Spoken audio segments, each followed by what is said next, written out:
how you joined IIMB, and when and why did you choose to join IIM Bangalore?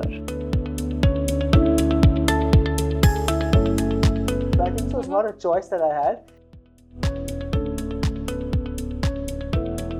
It was the only option that I needed to go to IIM Bangalore. So Mike, why don't you talk us through your journey, your education years at IIM Bangalore, and how that journey led into the formation of ODS itself?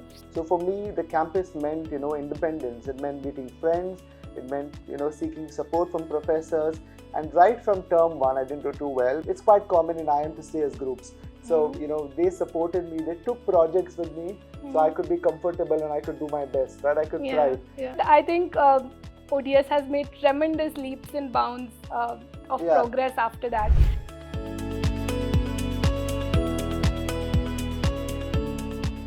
Hello, my name is Swathi. I'm from the PGP batch of 2013. With me today, I have Michael Sequeira. Hello, Mike. Mike is from the PGP batch of 2010, and he is the recipient of the IIM Bangalore 2025 Alumni Service Award. He's also the proud recipient of the National Award for Empowerment of the Persons with Disability, which is a presidential award he received in the year 2012. Mike is living in UK with his wife and 3 children, and he has an amazing journey, and I feel very honored to be talking to Mike to explore his journey and share with you what his life has been. So thank you so much for joining in, Mike, today. Thank you, Swathi. It's a privilege that one of my friends is interviewing me because I've known her for almost a decade, and it's an honor that I'm getting to speak to her today. And through this interview, I want to share my journey. Friends, I was born with congenital nystagmus and epilepsy, 2 conditions that I've lived with, and I'm sharing my lived experience. As Swathi rightly said, I grew up in Bangalore. I grew up with very doting parents. My mom, Glennis Sequeira, was a teacher, and my dad, Norbert Sequeira, was in the pharma industry. Now, my parents were both very important in my growing years. I have a twin brother, Mark Sequeira, who's also very important, and my sister, Marlene Sequeira. So this is my family. In terms of my growing years, I think so my parents didn't know that I had a disability initially. And it was very important for them to look at life in normal. So when I was born, I was admitted to a school in, I remember early days in Bangalore. My dad had just moved to Bangalore, and the school, asked my mom that he has to go to a specially abled school.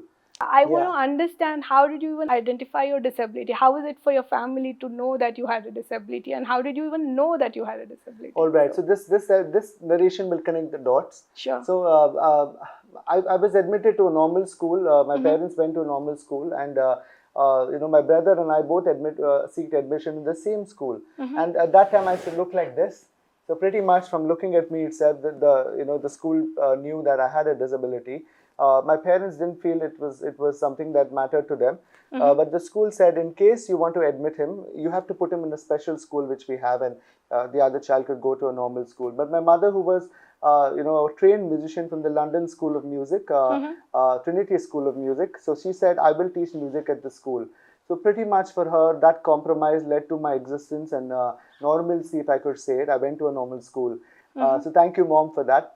I went to a normal school. I did very well at academics. I was obviously very inclined in subjects early on, and I used to take interest in terms of geography, history, all of that. And my dad, he used to teach me maths. I remember Daddy taking tables early on, and it never mattered to him whether I had a disability or not.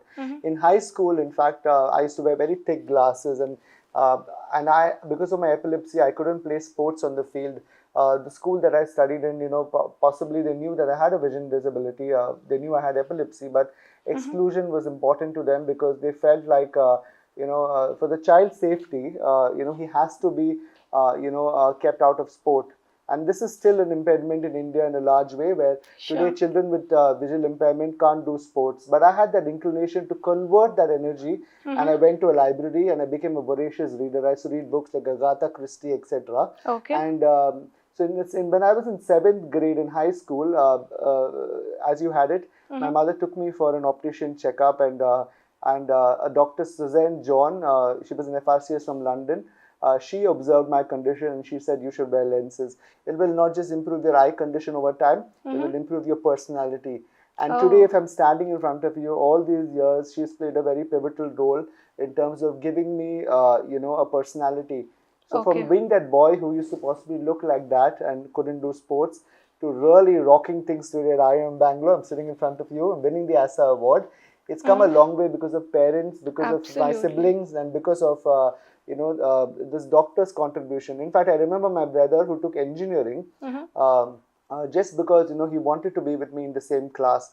We would fight as twins, if we were given different sections, and it was that care, it was that that he had for me in terms of being with me along the way that made me progress through the years, and I did I think engineering. I think it's amazing to know your growing up years, Mike, and it's brilliant. And I, being a mom myself, can understand what your mom would have gone through. And it's so brilliant that how she fought up with inequity at that point in time and got you into a mainstream education. I think that's brilliant, and kudos to her. Yeah, in Let fact, me, Swati, I was yes, born 750 grams, and I was born, as I said, with congenital nystagmus, and I mm-hmm. was born in a small town called Hubli. Okay, So, so many parents out there who are listening to this conversation, mm-hmm. if your children have congenital nystagmus, have epilepsy, are born premature, I hope this, my journey, sharing my experience, motivates Absolutely. them. Oh, yeah, it is. So, Mike, why don't you talk us through how you joined IMB and, when and why did you choose to join IIM Bangalore? Yeah. So before I go into that bit, there's always an inspiration for every story, right? Mm-hmm. So I was doing my 11th and 12th. I was at home studying, and my sister, IIM Sequeira, she was marrying a boy. I'd love to take his name, Arijit Chatterjee, Mm-hmm. and he was studying at IIM Bangalore. I was going into my engineering, and I was in my engineering years, and Arijit was studying PGSAM at that point, Mm-hmm. in Mm-hmm. IIM Bangalore. So he would come home on the weekends, and we would meet. And his inspiration was that the institute contributed in a big way. Mm-hmm. I was working at Infosys at that time, and so the sense making of IIM started kicking in when another mentor of mine, Mm-hmm. who's also now a good friend, coming for the award ceremony tomorrow, Mm-hmm. Abhijit Palit, played a big role. He Mm-hmm. said that you have all the capability. You're able to communicate well. You're able to grow to heights where possibly an IIM would do justice to you. So both these people, of course, had the belief, apart from my parents and my family. Mm-hmm. And I prepared for CAT. I of course studied early mornings, late nights, like all of us. And I was very clear that. Mm-hmm. I will do the exam in all honesty, and by God's grace, I did well, and I got calls from 4 or 5 IIMs, but my parents were very clear. My mother was still protective. She said, even if you get into the other IIMs, it's always going to be only Bangalore. So I think so. It's Mm-hmm. not a choice that I had, but it Okay. was the only option that I needed to go to IIM Bangalore. I Mm-hmm. remember at that point we didn't have the Office of Disability Services, right? So Right. I possibly moved into IIM Bangalore, with a hope that I could be in Bangalore closer to my parents. No, that's brilliant. I think that's understood of every parent. Yeah. But I think it's still commendable that you had calls from all the five IIMs at that point in time. So, Mike, why don't you talk us through your journey, your education years at IIM Bangalore, and how that journey led into the formation of ODS itself? So, All right. So as I said, my parents were very particular that I should be in Bangalore. I came to mm-hmm. the campus. It's a beautiful campus. And I remember Usha ma'am at that time for the PGP office saying to my mother that you can't come every week and meet him and, pick him up and take him home. He has to be independent. So for me, the campus meant, independence. It meant meeting friends. It meant, seeking support from professors. And right from term one, I didn't do too well, but I learned a lot of lessons. I adapted. I moved into term two. I did better, and I moved into term three. I started improving better, and I think so. One fundamental person, is a faculty mentor. So Professor Rajalakshmi Murthy, Professor RTK, Professor Saurav Mukherjee, but most importantly, all the professors, right, who I took courses with, Professor Nayan Tara, Professor Rajalakshmi Kamath, the list goes on and Yeah, on I and know. on, Yes. right? Yes. Every professor who interacted with me, they experienced what having a student with a disability is like, and teaching the student. I remember Professor Krishna Sundar, whose operations course I took. It was quite a difficult one for me, and I walked from the exam hall, and I was going towards the PGP office because I wanted extra time for the exam, and this is Mm-hmm. long back, 15 years back, Mm-hmm. and I knew I could crack that paper if I was given the extra time. Mm-hmm. And along the way, as I was crying, I met Professor RTK for the first time, Rishikesha T. Krishnan, who's now the Yes. ex-director. And he said, "What happened? Why you in all tears? What happened?" And I told him that I needed more time. And that small feedback that I gave today, and likewise Professor Rajalakshmi Murthy, Professor Saurabh Mukherjee. But I think so as a faculty mentor, Professor Murthy was very, very supportive of all the feedback that I took. Professor RTK, these two names. Yeah. Right. So every professor who taught me, mattered. I mentioned Professor Ananda Thara, I mentioned Professor Rajashri Kamath. So after every course that I took in year one, I didn't do too well, right? And that's something that I'm very proud of, because I wear my disability as an identity today. But I gave feedback to the institute. I said, these are the possible reasons, possibly I could do better. I want to narrate an incident. So in year one, I had two FPM students. Right, you mentioned Shishir. I had another boy who were my mentors, and they taught me courses on on finance, on operations, on strategy. So the institute still didn't have an official ODS, but they did had students from the FPM community, and from the senior batch there were students like Bhupendra Singh, there were Kapil Babaskar, and there was the president Shamunni. All these people played a very pivotal role in understanding that while the accommodation was not there, how as human beings we could create that equity, right? So in year one, although I didn't do too well, I moved into year two with my head high, because I had people supporting me. I had a support network. So you built your own network. I built my own network. I improvised, I adapted, as I said. And you'll be surprised, there are two people, I call them my arms. There was Giridhar Rao and there was Chetan R, my roommates, in the second year, because we all take blocks, these two people, along with a few other friends, Kannadiga friends, it's quite common in IIM to stay as groups. So, they supported me, they took projects with me, so I could be comfortable and I could do my best, right? I could thrive. And I remember Professor Rajalakshmi Kamath doing a course with her on public economics, where I was doing a presentation with Giri. And Giri was seeing the presentation and he was presenting the points. And obviously, I'm visually impaired, I can't see sideways. So I memorized the whole topic. And I was presenting to income tax officers, right? If you've seen Professor Kamath's background, she's very celebrated. She's an commissioner, assistant commissioner of income tax. She's worked in the portfolio of taxation. So the project was on goods and service tax, and I was presenting to income tax officers, and the project was on goods and service tax. And I was just presenting. I mean, it was an aha moment for the institute. Absolutely, right? And another course I took is Professor Nayanthara. She's also from the public policy area, but most importantly, I took a course on management government services, where I learned about. She worked with the Knowledge Commission, so she was working with the Knowledge Commission, and I did a course with her. Okay. I've done courses with Professor Vasanthi Srinivasan, Professor RTK on managing your career growth. And it's very funny, all these courses played a big role in terms of my development and the institute learning as well. Oh yeah, I can resonate with a project I did with Professor Vasanthi Srinivasan. Yes. And Mike, if it makes you feel better, I think thanks for putting in the seeds. I was one of the recipients, so let me share an anecdote. So during my batch, I did get 20 minutes extra for every 1 hour of the examination. And I remember this corporate strategy paper which ran for 4 hours as usual. And for me, it was 6 hours.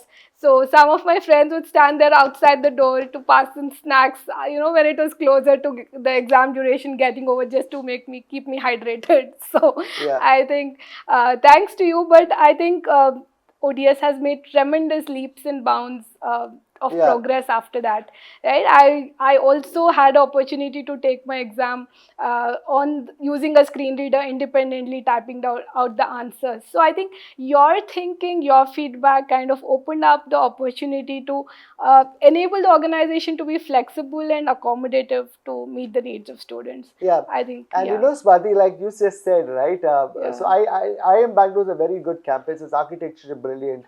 But if you're going from the K block where I stayed to the exam hall in a definitive period of time, in a finite period of time, I'd also memorized the left turn, the right turn, and knew the number of steps. So, while it's an unseen disability, friends, you're looking at me sharing my story, well, shamelessly, if I were to say, but living in a campus where possibly, I had to memorize steps, I had to learn to, go in a finite period of time, possibly without, I was shy that time, I wouldn't ask for support. But today to see this institute change in a big way, where, it's huge and it has, accessible signs everywhere. It has accessible course material. It has sensitization about professors where today during the orientation week they connect. There's a lot more faculty work that has gone into understanding the needs of persons with disabilities. Placement as well as something that we'll touch upon now. But then the whole supply chain in terms of not just admitting somebody but helping them thrive and become the best version. I think so. It's kudos to ODS. Absolutely. So, Mike, why don't you talk us through your career journey as well? I know you worked with Wipro in the past and currently with Sanctuary at UK. So, how is it different from working in India versus working at UK, and how has your experience been? Well, you're going to make me really emotional. So I wanted to get into consulting, right? And as I said, I didn't have great grades, but Okay. but then I went with the hope that somebody would hire me, right? And I did my placements at Watson White with Preeti Chandrasekhar and Anil Lobo, if they're listening. And my parents have a financial business. I wanted to get into the finance business after I graduate, so I opted out of the summer placement process and I did my own internship. Right? That's something that everybody has the option to do. Choose your own pathway. But in terms of my experience, I just felt that I wanted to get into consulting, and in year two I did very well. I managed the average CGPA of 2.8, and that was my aim. I almost topped business negotiations with Professor Thiru, where I got a good 3.9. I topped many other courses where managing your career growth with Professor Rishi and Professor Vashanti. I did projects on social entrepreneurship with Professor Trilochan Shastri. So I took courses where I was passionate about. I did creative arts as well. There was a course at that time. So I opted for choices where possibly I could up my CGPA. Yeah. And I did well. I went into the lateral placements and I met Wipro, right? And Wipro at that time was an organization which they had invested heavily in inclusion. So I met Mr. Anil Matthews and Vasudev Murthy, and I remember these two people, Sasha, if you're listening, she was with the Placecom, and Pradeep Bhargava, they were Placecom representatives. And both of them played a very, very important role as Placecom representatives. I went with them, I had counseling sessions. I said, I have a dream list of companies, Microsoft, at that time PepsiCo, a few other companies where I wanted to get a job with. And they said, we will create the sensitization. They went to these companies during the pre-placement talk, and they said that we have a student with disabilities, but he's great. He has the academic background. He needs an opportunity to interview. Okay. So I was put on the list of these interviews, and I was given an opportunity. And I remember going to Wipro where they had a group discussion, and obviously since I can't see sideways, it's anybody's guess, I won't make it to the final round. But it was Sasha and Pratik and a few other Placecom representatives, to be fair, who told Wipro that, can we take him to the final interview? And I went to the final interview, and I really cracked it. Okay. And Wipro said, we want to give you a consulting PPO and a consulting offer, sorry. Yeah. So I joined consulting, and I joined the leadership program for Wipro. Okay. Wipro Consulting I joined, and I went to London. I had a first experience in London where I was the first person from the what they call the GRCC batch with another colleague Shantanu Singh who went to London. Okay. And I experienced London. As all of you know, London is a very complex city, and if you're living there in an apartment after work, it's not enjoyable with a vision impairment. So I did have that experience. I came back. I made a conscious choice to come back, and I joined the India team as a consultant, where I worked for a few years, and then I went on to do sales. I went on to do account management for brands like Unilever, IBM, JP Morgan, a lot of other brands, Honeywell, where I managed their portfolio as a client relationship manager. After the short period, I went into knowledge management, right, where I worked with Wipro, and I was the product owner, as part of the knowledge management team, who was given the responsibility to launch their first customer collaboration portal. Okay. So I took that to 700 customers. So if you look at it, it didn't matter to Wipro that I had a disability. And you've been pivoting your career again and again. But I'd like to mention Wipro because if you didn't mention Wipro, in 2012, Anish Joseph, who was the diversity head of diversity and inclusion manager, and Isaac George, who was vice president, he was in charge of our initiatives at Wipro, and he would invite me to they would invite me, to roundtables to give feedback to the company on how do we retain persons with disabilities. They also nominated me for the coveted President's Medal, which I won in 2012. Yes. It was a surprise to everybody, including myself, to be honest. But because looking at me, nobody would tell. But I won the award, and and then Wipro changed. Absolutely. Wipro also got the award for the best employer. But that movement changed the history of the organization, because after that we had 3 other people win the award. So it's not, so inclusion is not about only the firm accepting you, but the firm changing in a way where others are learning from your disability, and others are also successful. Very rightly put, Mike. I think it's so important that talent is recognized and celebrated, right? And I think these are the accolades that kind of prove you and give you more motivation, and it just helps spread the word and bring in more inclusion. Yeah, in fact, I would tell you that I was in sales, and my parents arranged a car, because obviously Wipro didn't really provide me a company car. I was just an account manager, but my parents made sure that I had a car, and my manager, right, a guy called Rajendran N, if you're listening in, he would drop me home after a very long work day. Dr. Hari Prasad Reddy would drop me home. So I had mentors at the workplace. If I'm forgetting names, friends, or my knowledge management teammates listening out, pardon me. But then it was a brilliant experience. It came out of sheer shamelessness to share. I had a disability. I was very honest. I said I have a disability, and this is the accommodation I need, and this is the help I need.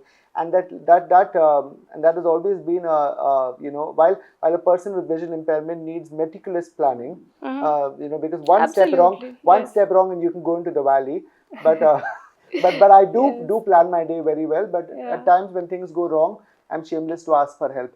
So if it doesn't come from a family, friend, or colleague, well, I can ask anybody for help, right? So I've developed that shamelessness to be open, honest, and be vocal about my needs, right? And I believe that's important, rather than being a role model and winning awards. If you can be shameless enough to both help yourself and society, it can go a long way. So, Mike, I think while you call it shamelessness, I think I call it confidence, because it's that confidence that you've developed from within you for who you are, and you just celebrating that whole thing and accepting your shortcomings is what I would want to say, because each of us come with our own set of limitations, and what's more important is how we choose to live life beyond, right? I think that's really brilliant, and it's so nice to see you acknowledging so many people who've come in this journey to lead you forward. Swathi, if you look at Sanctuary today, and Sanctuary is a firm in they're one of the leading providers of housing and care, and they are a UK provider. I went into, our youngest was born in England. My wife and I, if she's listening in, Delon D'Souza, we went to England with the hope that we would have rewarding careers, both of us. And at that point, my son, my youngest, was born in England, and I had to take a career break to, because of childcare. But then Sanctuary gave me the job, based on who I am. And the person, Leon Simmons, if you're listening in, Leon, and he hired me with the hope that I could do well. And I'm telling you today, Sanctuary, I was nominated for one of the best newcomers, Bright Beginnings. I've just joined the legal team as a legal officer. I report into the Directorate of Legal, Suzanne Dodd, and I report into Robbie Shields. And we all are on the inclusion journey, and we're learning. Sanctuary, as an employer, a British firm where they've employed me, is learning. I'm learning. But it's also about performance. It's also about building a rewarding career where you perform. And so if I work for Wipro, I work for Sanctuary. To be very honest enough, both of these firms I chose because they breathe inclusion as a value. Beautiful. So that's the message I want to give, right? Sure. Yeah, So, Mike, I think it's amazing. I think we already understand your hands are full with a full-time job and a little son at home and your other 2 children. So why don't you tell us how you're still making time and engaging with ODS and your experience of continuing your journey with ODS? Well, so 2013, Khushbu Changrani invited me for an email where she wanted me to give a talk to the students. At that time, I was at Wipro. I was in India. So I willingly came forward. I love talking to people, as you can make out right now. And I spoke to the students, and the students had a brilliant idea. They said, we want to connect with you, sir. We want to keep in touch. So we formed a WhatsApp group, and we named it Stars or IIM Bangalore, and we kept in touch with each other. We shared tips and tricks in terms of, any challenges that the students have. And over the years, ODS Khushbu has taken initiative to, also work with, I think so 2016 or 17, they had student elections, and they have a representative for every section every year. So they have a student representative, and the student representative, really is somebody who works with the stars group. So we talk to students, incoming. We give them orientation, discussion. So the ODS recognizes that alumni play a larger role. So they organize an orientation session. You've also been part of it. Yes. And then, slowly we started developing the need for mentorship. Yeah. So Khushbu said that, once a year, let's have a mentorship session. So we formed a working committee. There was Pavel Gupta, there's Mukund. So from every year, Mangal, Deepak Thakur, a lot of friends, Soumya, right? So over the years, we've developed Vineet Saraiwala, yourself, Swathi. So we've all formed a group where, we participate in the mentoring sessions, right? And today, Stars at IIM Bangalore is a thriving 156-member group. Overall people with disabilities, alumni and students combined, right? Yes. Where we are interconnected, we're a community, right? Yes. So in a nutshell, I think so. Winning the ASA award for this, this initiative to be recognized is very personal, and it's really something that I want. My vision with winning the ASA award is that 3 others like us should win it, right? For the stellar work that we are doing in terms of not just contributing to IIM Bangalore, but also contributing to ourselves and to society at large. Absolutely, Mike. I think you've been a role model to many of us sitting here. So why don't you share some piece of advice, maybe firstly to the alumni, then the student community and the society at large? Well, I am speaking at the ASA Awards tomorrow, so I'm not going to repeat that message. But what I'll say is that if you're a student with disability or just a person with disability, society is not going to understand, right? But the person you're talking to, learn to ask for help, right? Because it can be that people judge you at the first instinct. Unseen disabilities are very difficult to make out. But be open to having a conversation and be courageous enough, not shameless, courageous enough, like you said, where ask for help, right? And if not one person, don't stop. It can be second, third, fourth person, but somebody's door that you knock will open the doors for you, correct? And this is something that I felt throughout my journey, where, there have been people who are way, way younger to me, right? For example, I report into Robin. He's very talented and he's my manager in England, but he listens to me, right? So people will listen. And there are people there who want to support you, so reach out to them. Don't feel discouraged if somebody is, treating you in a way where, in fairness, they're not showing equity, right? So equity is the principle where, we don't say that people need to be treated differently, but we say the conditions need to be different. Absolutely. So be a role model. That's my second, second suggestion. Having won 2 coveted awards and multiple others, right, for my work performance as well, I would only say that, the world changes when you start to change. Like Mahatma Gandhi says, be the change you want to see. So each of us have it in us. God has given you a gift. He may have taken away a physical, something physically, but He's given you a gift in terms of, communication, in terms of confidence, in terms of so many abilities. So learn to be a role model, and and believe and create that belief in society that people need to invest and understand, growing persons with disabilities. Absolutely. And the last and the final message is, there will always be change around you. There will be things you need to adapt to, and you need to thrive, right? So you need to be the best version of yourself. You need to train yourself to adapt. So if you're a person with disability and you're living in a country like England, right? I've made the conscious choice, obviously, because it's easy for me to travel. There's a lot of awareness in terms of, once I finish my work, I can easily take the bus and go home, right? So, or the train is very accessible, right? In terms of my health needs, also the NHS takes care of my needs. They're aware of, my disability in a big way. But was the decision easy to go to England over India? No. But it was the right decision I felt for my family. So in terms of conscious choices, let not boundaries restrict you. If there are dreams that you have and you want to possibly live those dreams, go for them. Because at the end of the day, if nobody else does that for you, you have to be your own, pedestal.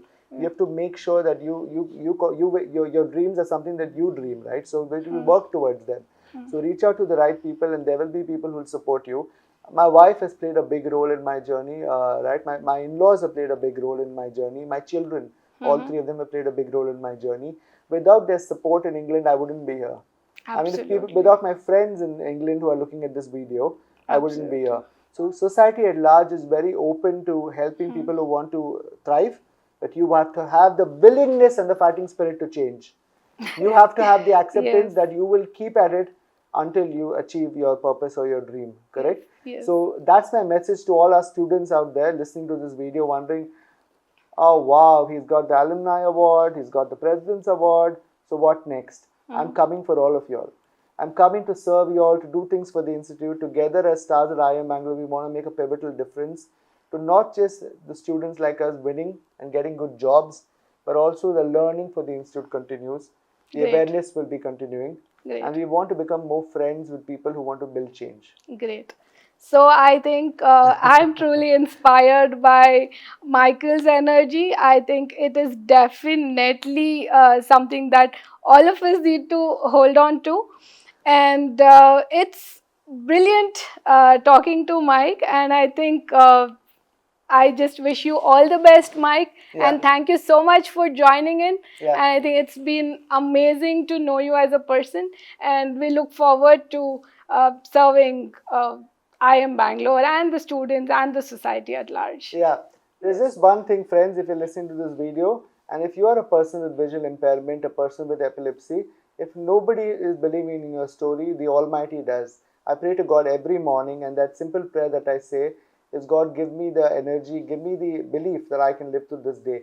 So every day I put my faith in God and I carry on to the day. And He has been, very merciful, very kind. If you're inspired by my story, get in touch with the ODI. Write to the ODI. There are a lot of us who are connected through the Alumni Association. A huge thanks to the Alumni Association also, who've nominated me for the ASA award. There are a lot of alumni out there who hire from IIM Bangalore, and I'm saying this time and again in all our ODI Connect series. Connect with the ODI, understand who are students like me and Swathi, hire us because we are your next level of leaders, right? And thanks to all my employers, to Wipro, to Sanctuary, to everybody who's contributed to my journey.